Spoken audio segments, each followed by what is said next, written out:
Hey man. So today what we're going to do is we're going to do book club. So this month's book is Under the Whispering Door by TJ Klune. This is my second book I have read by this author. First one was actually The House in the Cerulean Sea. Honestly, that one gave X-Men vibes and it's actually pretty good. I was at Barnes & Noble and told me that was her favorite author and I should read it, so I read it. And so I'm really happy because now I'm reading this one. And honestly, without saying too much, this is going to be very much spoilers, but this book, I started it right as I was dealing with some grief and I was going through things on my own end. That's why I kind of haven't really posted in a while.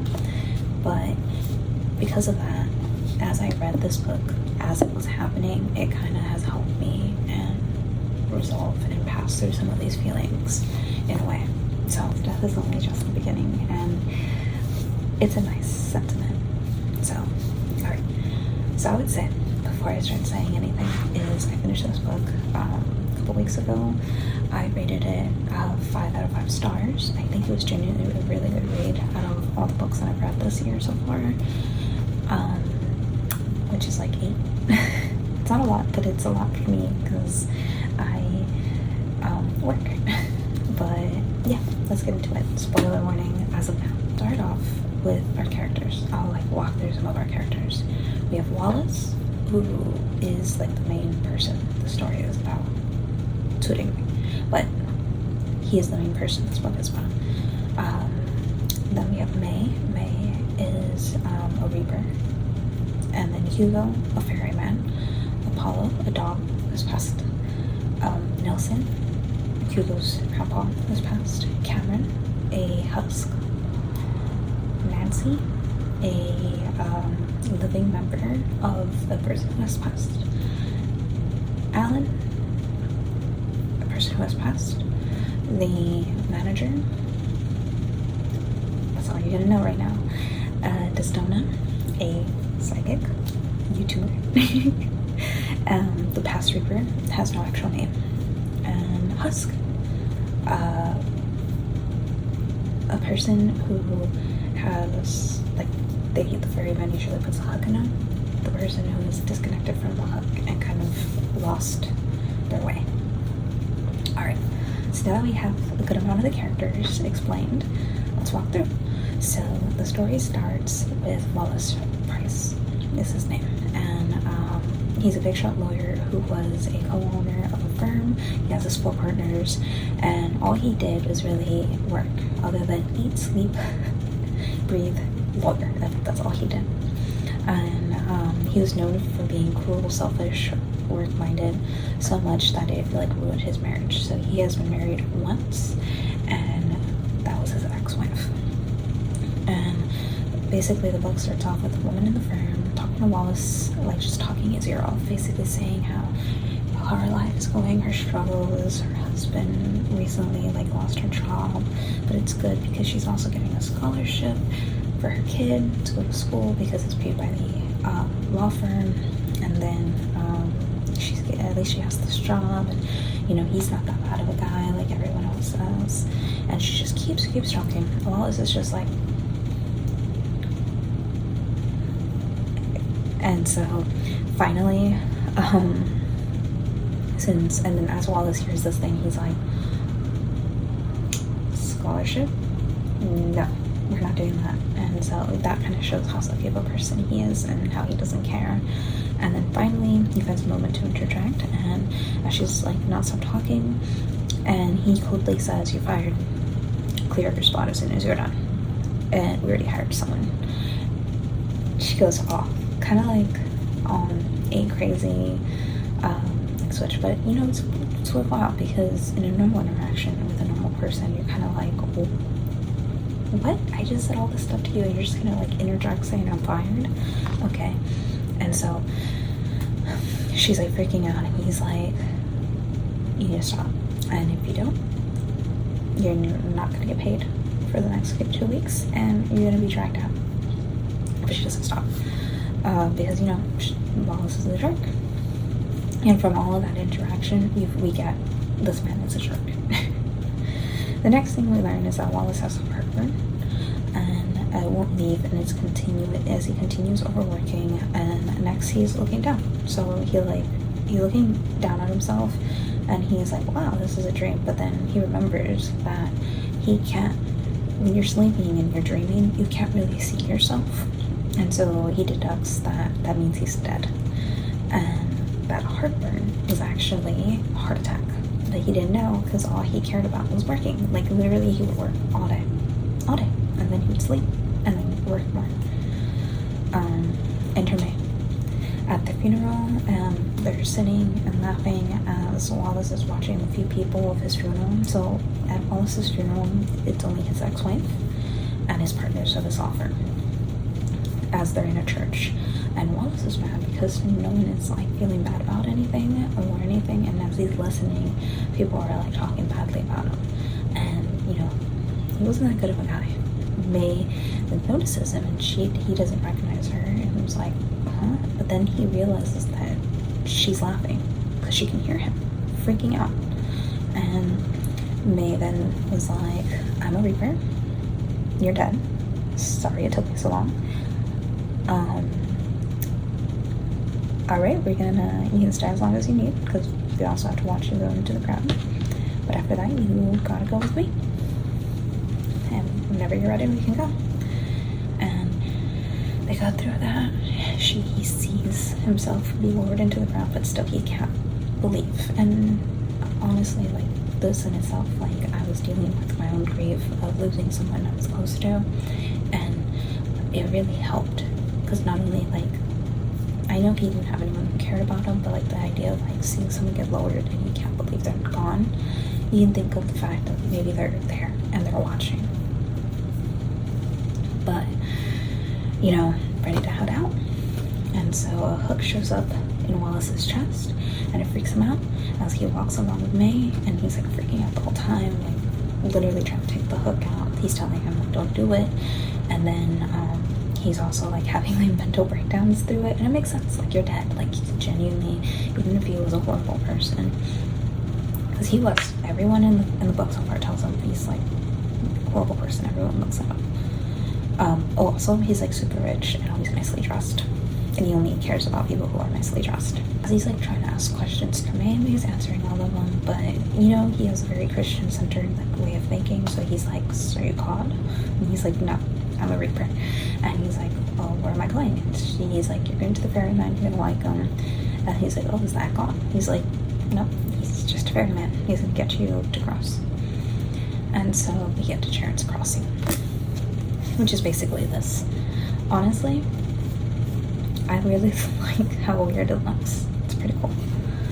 But yeah, we get to Charon's Crossing, and it's a weird building. It has a tea shop and different colors on each layer as it intertwines.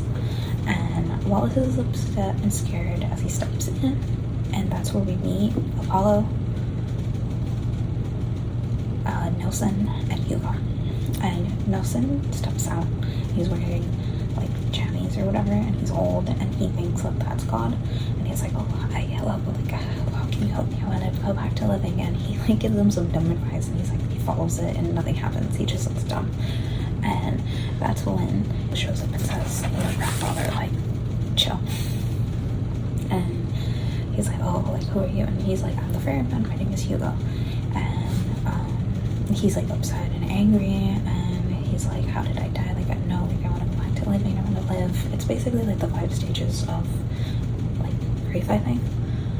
He's in denial, and they talk a lot about that in the book, basically telling him like he doesn't want to be here, he's trapped here. And then he basically tries to escape, and as he tries to escape, he gets all the way down to the gas station, which is pretty far, and when he arrives, no one really notices him other than like the lights flickering, and that's when they would go in. And as that happens, he ends up seeing a husk, and that ends up being Cameron. So hence Cameron comes into the scene, and he's starting to flake, and his like hug is starting to like do a little shake, and May and Hugo bust through the door, and they grab him, and And so they go back to the tea shop, and he's like, I'm stuck here, I'm trapped, you trapped me. And he's just, really freaked out. But they're like, no, girl, you're dead, and you can't go back to living. And so he's like, well, let's have some tea. And he's just like, no, I'm trapped. But he makes some tea. It ends up being peppermint tea. He drinks it, and to a way, he gets transported back to when he was a kid, Christmas, with his mom. And it was such a good memory, and it kind of takes him back to that. So peaceful. Wallace is upset and scared, but he's just like, okay, calm down. And he's just like, how did that happen, though? He just continues to be at Sharon's Crossing. And the next few days, he's angry and yelling, and he's upset. And Apollo and Nelson make him feel upset, since at first he still was the mean old Wallace. But as each day goes on, we see Wallace learn more and more and become a caring person, as he shifts from how he used to be when he was alive to a caring and nice man in the afterlife. And I really like the analogy they use, where this is kind of like a train stop in between your next place to go. Like, you're alive, and you get off that train, and you end up at Sharon's Crossing, and then as you're waiting, you like go to the next stop. And also they do tell him about the door, and that's what it is, though. Under the whispering door, they say that when you're ready, you start to hear the door whisper, and basically you're gonna, once you're ready and you hear that, then you can go. But until then, you're not forced to go through the door. And so therefore, Hugo's like, I'm not going to push you through the door. And we also learn about Hugo's backstory. We learned that Hugo's parents died, and when he was a kid, he saw them. He saw them even though they were dead, and the Reaper, and he also saw the Reaper, which meant that the Reaper was like, and that's when the manager noticed him and offered him the job. And he also went to living with his grandpa, Apollo, when they were alive. Now they're dead. And then we learn about May and her background, about her being a psychic, like a real psychic, and the traumatic way she grew up in her Chinese background. And we also learn about Hugo's previous Reaper, who's never given a real name. And it is told to be cruel and mean, and made Nancy's daughter cross. So he has 2 failed crossings, and they were both due to the previous Reaper. The one was a little girl who had died. She had a disease, and she had willed her mom to come into the area. I don't know how. You know how they say that maybe sometimes certain people haven't died and you can still feel it in the air?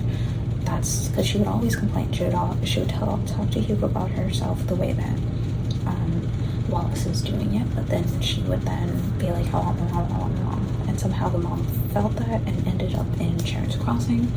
And from there, one day she really freaked out. The mom showed up, and she kept crying, and the lights started shifting.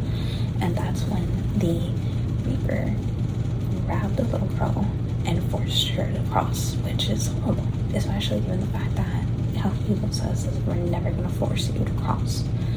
And that also messed up Nancy, which is the little girl's mom, and she became someone who consistently showed up every day since then, and just sat there in the quiet as Hugo would bring her tea. She would not drink it, and they would just sit there, and she became a shell. And the second person was Cameron, and Cameron is someone who had committed the deed, and because of that, he was sad, and he didn't see his partner. And this is something we learn a little bit more as we learn about him. And he didn't know what was happening, and he was scared and frightened, and he ran out, and the Reaper didn't care to chase him. So he became a husband. And because of the Reaper, he felt very guilty over the 2 failed situations, and that's why the manager paused time, and he poofed the Reaper out of existence. Who knows where he went? But he was gone.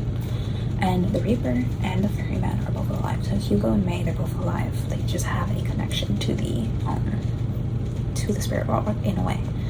And so if he poofed him out of existence, where did he go? So because of that, May comes into the picture, and the manager states how much he thinks that May is really good at her job, as well as Hugo's always there for Nancy's mom, or for Nancy, and gives her tea, leaves her, and they sit in silence for hours, and this happens every other day to every day, which is really sad. And from there, Wallace starts to fall in love with Hugo, and they're enjoying their time around each other, and Nelson and Apollo and May like just settle into a routine, helping out at the coffee shop. And then a folder arrives. That folder, like Hugo tells Wallace, arrives for every person, just like for Wallace, and it's only something that Hugo can see and read. And that's why Wallace was like, where's mine? I want to read mine, I want to know. And he's like, oh, it's just a folder, and he really wants to know what's inside of it, but it's like, it's not really all about you, it's just a grasp of you, but it's not everything there is to know about you. That's why Hugo has an open mind about every person that walks through the store. It's not just black and white. Time stops, and then he talks about how, oh, like, why did time stop? And he's like, it's supposed to have happened with you, and it did, but when you ran out, time started back up again. And so that means that we're gonna get a new person. Alan. So Alan is another person who passes, and Alan is very angry, like very, very, very, very angry. He was very violently, and he's violent, and he does not want to be dead. He keeps trying to leave. He also leaves, but they bring him back, and he is also so bad that Nelson and Wallace talk sense into him, and we think he's good, and that's when he sits quietly for a long period of time in the corner, just like rocking. It's just scary. And then Nancy comes for her daily, every other day kind of tea, and for some reason there's an aura that comes off of Nancy where she's kind of connected to the spirit world. I think it's from grieving her daughter and wanting to interact with her again that she opens herself up for these things to happen. And because of that, Alan, being angry, yells at Nancy, and she hears him. And like as she stops, she's like, what? And everyone in the coffee shop, like, or the tea shop stops, because they're like, we've never heard her talk. And that's when Wallace attacks him and overtakes him and just like holds him until Nancy finally leaves quiet for a second, as like Wallace is like telling him like, no, like you can't act this way. And then he gets angry and he starts throwing things and attacking the group. He tries to leave. Hugo's like, you can't leave, like you're gonna turn into a husk. And this is all happening as like there's people like slowly leaving. Then he finally pauses, goes into the corner, and he's and then everyone starts to leave, and right as everyone leaves, he gets violent and he starts throwing things. And because he's so angry, he's actually able to like destroy stuff and like mess up the lights, and he throws people. He throws Hugh against the wall, he throws Wallace. He like, it's dangerous, kind of like Poltergeist, but to a degree of like almost a demon. And then everything pauses. Wallace is looking around and he's like, what? Like everyone's mid-action, but he can move. And then he like walks over and he looks out the tea shop and he sees a deer with flowers in their hair, or in their antlers, and it turns into a child with flowers in their hair, and it's the manager. And he's a very unnerving guy. That's when he has a conversation with Wallace, and he tells him, as he's also grabbing Alan, and he's dragging him up to the door. And he has Wallace with him, and he's telling him, I'm making him pass. He's like, that's not right, you can't make him pass. And he's like, he is becoming a problem, therefore I need to make him pass. And he also says that he allows the setup that was happening with, Nelson and Apollo with Hugo, because it works for now and it's allowed.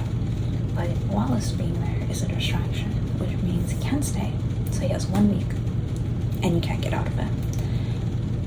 And he like sees everything. He sees like the whole ordeal like going up. He sees like his mom at Christmas time and everything like that. And he's upset and angry, and he's like, nope, you can't get out of it. And the manager is very creepy to me, very spooky, but I think it's also the idea of like, that's who you see in the afterlife, who is the boss.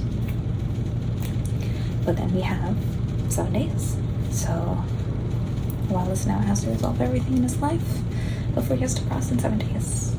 Time goes back. Wallace is right where everyone is. They show up and they're like, wait, where did we go? And Wallace says, oh, he just crossed. There was more that happened. And so day 1.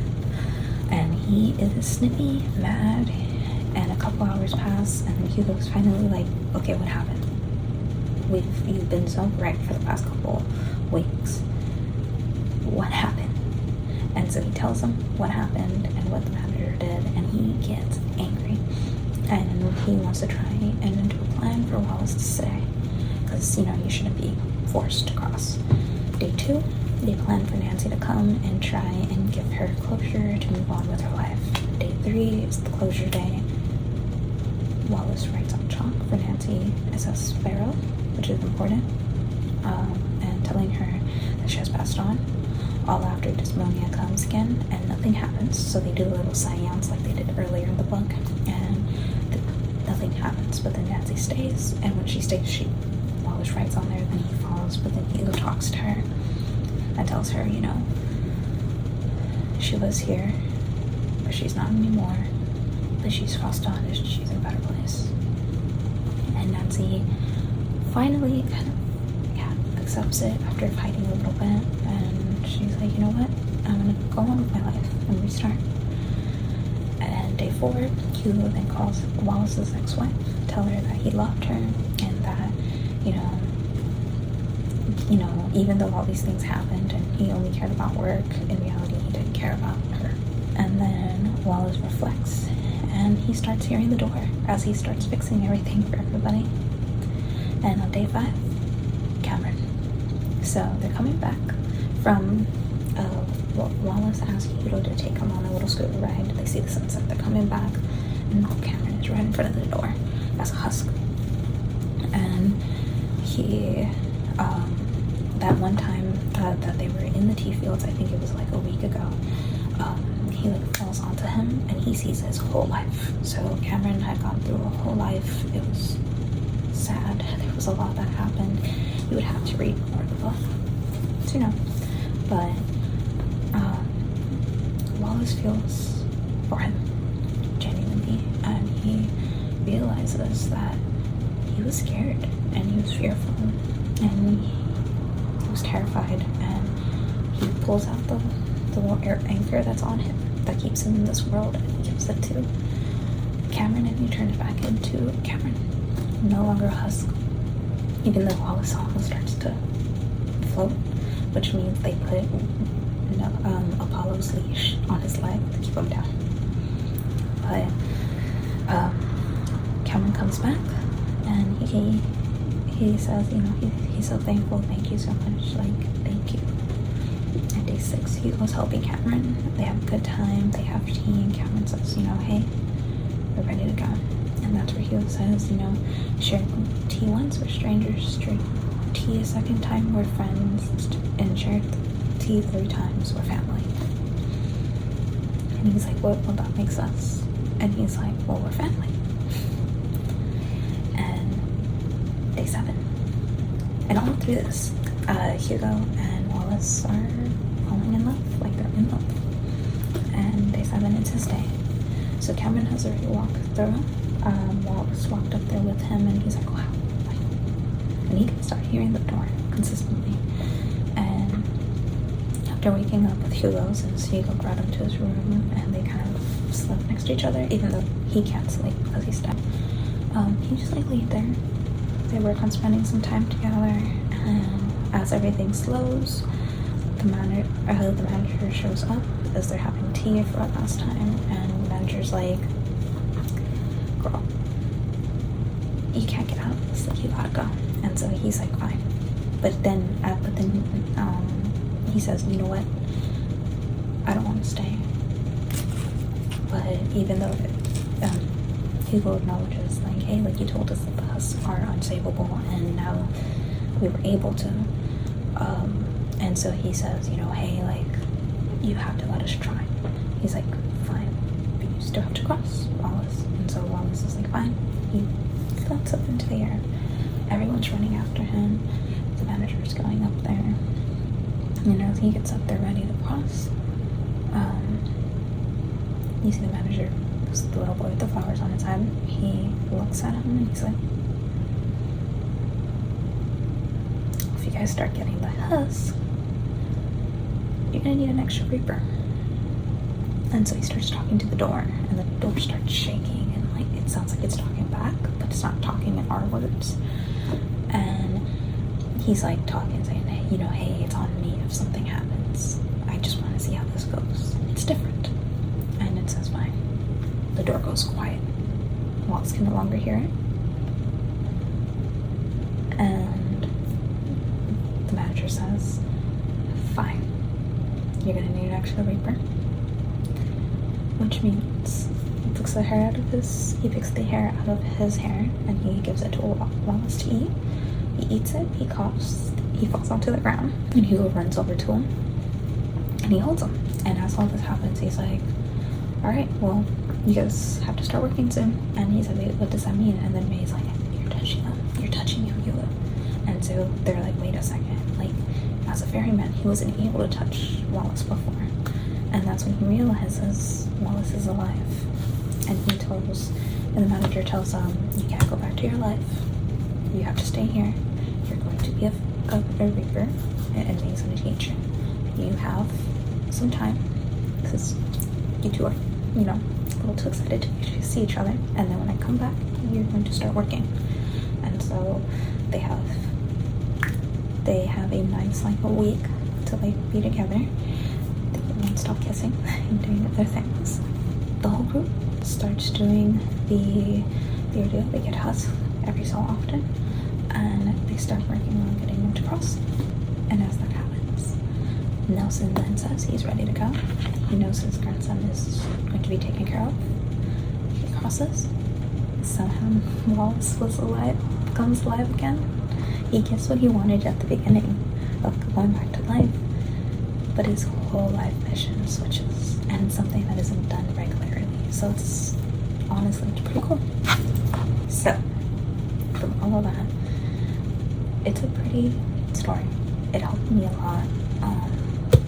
Having had dealt with grief at the exact same time I was reading this, I think it really helped me get through it and understand what I was feeling, and it also made it fun and silly. And I think it gives a very nice, like, you're passing through grief and its elements and understanding, and you're seeing the cycle of life happen, but you're also seeing love, and you're seeing family, and you're seeing growth, and it's a fun adventure.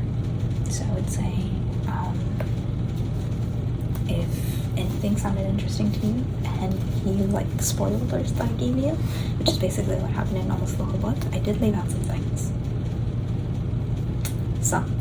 And it did say a little bit amount of what happened. But if you did enjoy it, you should consider picking it up and reading for yourself and see if you feel the same way. So thanks for coming to this month's book club. See you.